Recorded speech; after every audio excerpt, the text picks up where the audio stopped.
दोस्तों आज की वीडियो आप सभी के लिए बहुत इंपॉर्टेंट होने वाली है। क्योंकि आज की वीडियो में हम आपको बताएंगे कि आप फेक म्यूचुअल फंड को कैसे फिल्टर करके उनको निकाल सकते हैं।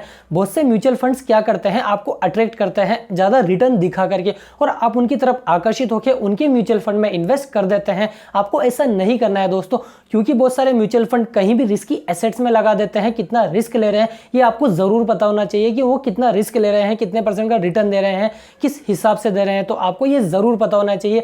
ये कैसे निकाल सकते हैं वही जानेंगे आज की हम इसी वीडियो में कि स्टॉक मार्केट में वो लगा रहा है जो म्यूचुअल फंड वाला, तो कितना % कहां लगा रहा है और साथ ही साथ कितना रिस्क लेके लगा रहा है। ये बहुत इंपॉर्टेंट चीज है, तो ये जरूर आपको पता होनी चाहिए। ये कैसे आप पता कर सकते हैं वही जानेंगे आज की इसी वीडियो में, तो आप इस वीडियो को पूरे अंत तक जरूर देखिएगा। तो दोस्तों सबसे पहला स्टेप, आप कोई भी म्यूचुअल फंड में इन्वेस्ट करते हो तो आप जब भी कोई अमाउंट डालते हो कि मैं इतना अमाउंट इन्वेस्ट करना चाहता हूं, तो वहां पर आपको परसेंटेज में रिटर्न दिखा देता है कि इतने % का रिटर्न मिलेगा। आपने 10,000 रुपए लगाए तो इतने साल बाद आपका अमाउंट कितना बन जाएगा वो भी आपको कैलकुलेशन करके बता देता है। जहां पर आपको स्क्रीन पर शो हो रहा है उस हिसाब से वो बता देता है, चाहे किसी भी ऐप से आप म्यूचुअल फंड में इन्वेस्ट कर रहे हो। ठीक है, उसके बाद क्या होता है कि आपको क्रॉस चेक करना है। सेकंड क्रॉस चेक क्या करना है, आपको कोई भी गूगल पर सर्च करना है एसआईपी या लमसम कैलकुलेटर। अगर आप एसआईपी कर रहे हो तो एसआईपी कैलकुलेटर, लमसम अमाउंट डाल रहे हो तो लमसम कैलकुलेटर वो डालिए। वहां पर अमाउंट डालिए आप जितना इन्वेस्ट कर रहे हो, सेम उसी में भी जहां पर आप म्यूचुअल फंड सेलेक्ट किया ना, जो भी ब्रोकर है, ग्रो है, जीरोदा है, अपस्टॉक है,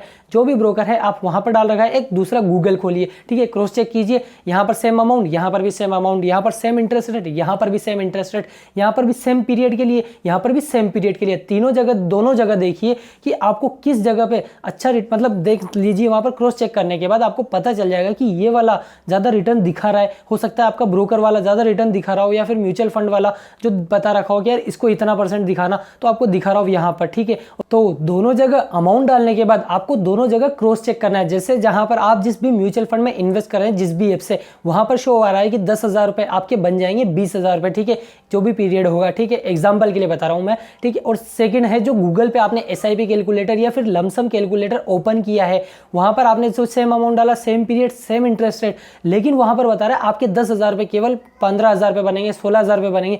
ज्यादा मेजर डिफरेंस आ रहा है 10,000 के अमाउंट के हिसाब से। तो अगर ये 19,500 19,000 आता तो फिर भी चलता, लेकिन इतना मेजर डिफरेंस आता है तो आपको सतर्क होना है और आपको देखना है सेकंड स्टेप। वो क्या है वो मैं बताऊंगा आपको स्क्रीन शेयर करके, तो आप ये स्क्रीन देखिए, उसमें आपको क्या करना है वो भी मैंने बताया है। तो दोस्तों सेकंड स्टेप के लिए मैंने यहाँ पर ग्रो की एप्लीकेशन खोल ली है। मैं यहाँ पर म्यूचुअल फंड के लिए 2 ही रिकमेंड करूंगा आपको, एक तो जीरोदा का कॉइन और दूसरा ग्रो का म्यूचुअल फंड। ग्रो के म्यूचुअल फंड में मुझे काफ़ी अच्छी एनालिसिस, मतलब इजी टू अंडरस्टैंड है यहाँ पर म्यूचुअल फंड के लिए। तो मैं यहाँ पर क्या करूँगा, कोई सा भी रेंडमली म्यूचुअल फंड सेलेक्ट कर लूँगा। आप ही के सामने मैंने यहाँ पर कुछ भी नहीं कर रहा, मैं बस रेंडम सेलेक्ट कर रहा हूँ। आप कोई सा भी म्यूचुअल फंड सेलेक्ट कर सकते हो, कैलकुलेशन के लिए मैं आपको बता रहा हूँ। ठीक है, रिटर्न आप पे जाओगे तो रिटर्न कैलकुलेट कर सकते हो कि 1 टाइम में कितना है, एसआईपी में कितना है। ठीक है, उसके अलावा आपको क्या करना है, नेक्स्ट स्टेप होल्डिंग्स पे जाना है। होल्डिंग्स में आपको पता चल जाएगा कि इसी कितने % अलोकेशन किस कंपनी में कर रखा है, ये परसेंटेज वाइज आ रहा है आपको यहाँ पर। सेकंड है यहाँ पर आप ऊपर क्लिक करोगे एसेट के बाद, तो इंस्ट्रूमेंट कितना है, इक्विटी इक्विटी इक्विटी सब इक्विटी में, सेक्टर वाइज एनर्जी में कितना है, कम्युनिकेशन में कितना है, हेल्थ केयर में, फाइनेंशियल में, टेक्नोलॉजी में, ऑटोमोबाइल में, इंश्योरेंस में, सेक्टर वाइज दिख गया। साथ ही साथ वैल्यू कितनी है इन सभी चीज़ों की, तो वैल्यू आपको पता चल जाएगी करोड़ में। एंड एसेट्स, आपको नेक्स्ट स्टेप क्या करना है वो है यहाँ पर होल्डिंग एनालिसिस दिख रहा है आपको, इस पर क्लिक करना है। जैसे ही मैंने इस पर क्लिक किया तो आप देख सकते हो इक्विटी, डेप्ट एंड कैश स्प्लिट। इक्विटी में कितना ये है, डेप्ट में 0 है, यहाँ पर कैश 7%। यानी कि जो म्यूचुअल फंड्स होते हैं जनरल वाले, वो 10% से ज़्यादा कैश नहीं रखते हैं, आपको दिखेगा ऐसा, तो आप देख सकते हो। और जो लिक्विड वाले होते हैं वो ज़्यादा रखते हैं कैश में। ठीक है, उसके बाद नीचे जो इक्विटी सेक्टर अलोकेशन है, फाइनेंशियल में कितना है, एनर्जी में कितना है, हेल्थ केयर में कितना है, सेक्टर वाइज अलोकेशन आपको दिख जाएगा। और नेक्स्ट नीचे जो एडवांस रेशियोज है उसमें दिखेगा आपको पीई रेशियो कितना है, पीबी रेशियो कितना है, अल्फा एंड बीटा आप देख सकते हो। इसका अल्फा 7.44 का है और बीटा 1.04 का है ना। तो आपको ये देखना है। अगर मैं यहाँ पर कोई एग्जाम्पल के लिए कोई सा दूसरा म्यूचुअल फंड सेलेक्ट कर लेता हूँ, यहाँ पर रेंडमली नंबर 1 पे दिख रहा है मुझे ये वाला कि इसने अच्छा रिटर्न दिया है। ठीक है, तो मैं इसका अल्फा देखने के लिए होल्डिंग्स जाऊँगा, होल्डिंग एनालिसिस पे क्लिक करूंगा। कैश भी ठीक है, इक्विटी में है, सेक्टर वाइज अलोकेशन देख सकते हो। अगर आपको सेक्टर देखना है नीचे देख सकते हो अल्फा 20 का है एंड बीटा 0.94 का, यानी कि कम रिस्क लेके भी इस म्यूचुअल फंड ने अच्छा रिटर्न दिया है, यानी कि 1 से कम में तो काफ़ी अच्छा है बीटा। ठीक है, उसके अलावा अगर मैं यहाँ पर और कोई भी एनालिसिस करना चाहूँ किसी भी दूसरे म्यूचुअल फंड की, जैसे मान लीजिए मैं यहाँ पर फर्स्ट में दिखा था मुझे यहाँ पर क्वांट का, ये तो अभी देखा था है ना, एंड कोई सा भी ले लेते हैं। PGMI का 38% का रिटर्न है इसका। तो हम यहाँ पर जाएंगे होल्डिंग्स पे जाने के बाद एनालिसिस पे जाने के बाद इसका बीटा भी 0.94 का और अल्फा है 11.37 का। तो 0.94 का बीटा है इसका भी, लेकिन रिटर्न कम है। और वहाँ क्वांट में सेम बीटा था लेकिन रिटर्न भी ज़्यादा था। तो ये आपको देखना है कि कौन सा बीटा जिसका कम होना उसमें ही आपको इन्वेस्ट करना है और अल्फा उसका ज़्यादा होना चाहिए। तो आपको ये पॉइंट ज़रूर याद रखना है दोस्तों।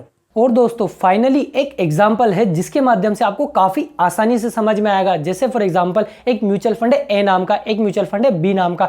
दोनों का अल्फा कितना है, यहाँ पर दोनों का अल्फा मान लेते हैं हम, यहाँ पर 20 का है, ठीक है, 20 का अल्फा है और दोनों ने रिटर्न सेम दिया होगा। जब अल्फा सेम का है तो अल्फा ठीक है। और वही बात करें हम ए का बीटा कितने का है, 1.7 का बीटा मान लेते हैं और यहाँ पर बी का बीटा है कितने का, 0.6 0.7 का, यानी कि एक से नीचे है। तो इसका मतलब क्या है कि रिटर्न तो दोनों ने सेम दिया है, लेकिन यहाँ पर जो ए था 1.7 बीटा वाला उसने ज्यादा रिस्क लिया है। तो ज्यादा रिस्क लेने का मतलब है हमारा पैसा रिस्की एसेट्स में है, रिस्की जगह पर लगा हुआ है, वो दिक्कत नहीं है। लेकिन उसने रिस्क लेकर भी कम उतना ही रिटर्न दिया जितना कम रिस्क लेकर बी वाले ने दिया। तो आपको ये जरूर देखना है कि जिसका बीटा कम हो और अल्फा ज्यादा हो उसी म्यूचुअल फंड में इन्वेस्ट कीजिएगा। इसी तरह से आप फिल्टर कर सकते हैं कि कौन कौन से म्यूचुअल फंड का अल्फा ज्यादा है, बीटा कम है, तो आपको रिस्क कम से कम लेना है और रिटर्न ज्यादा से ज्यादा कमाना है। तो इस ट्रिक के माध्यम से आप बेस्ट म्यूचुअल फंड में इन्वेस्ट कर सकते हो और फेक म्यूचुअल फंड को फिल्टर करके निकाल सकते हो कि यार ये फेक म्यूचुअल फंड है, इन्होंने फोकट में हमें ज्यादा रिटर्न दिखा करके अट्रैक्ट किया था, तो हम इसमें इन्वेस्ट नहीं करना चाहते हैं। तो दोस्तों अगर आपको इस वीडियो से कुछ हेल्प हुई है, आपको इस वीडियो से कुछ वैल्यू मिली है ना, तो प्लीज इस वीडियो को अपने दोस्तों के साथ भी शेयर जरूर कीजिएगा ताकि वो भी अपने पैसे को आपके साथ ग्रो कर सके अच्छे म्यूचुअल फंड में इन्वेस्ट करके। और वीडियो को लाइक करना बिल्कुल भी ना भूलिए। चैनल पर नए हो तो चैनल को सब्सक्राइब करके बेल आइकन भी दबा दीजिए। मिलते हैं आपसे अगली और एक्साइटिंग वीडियो में, तब तक के लिए जय हिंद, bye bye, good day and take care.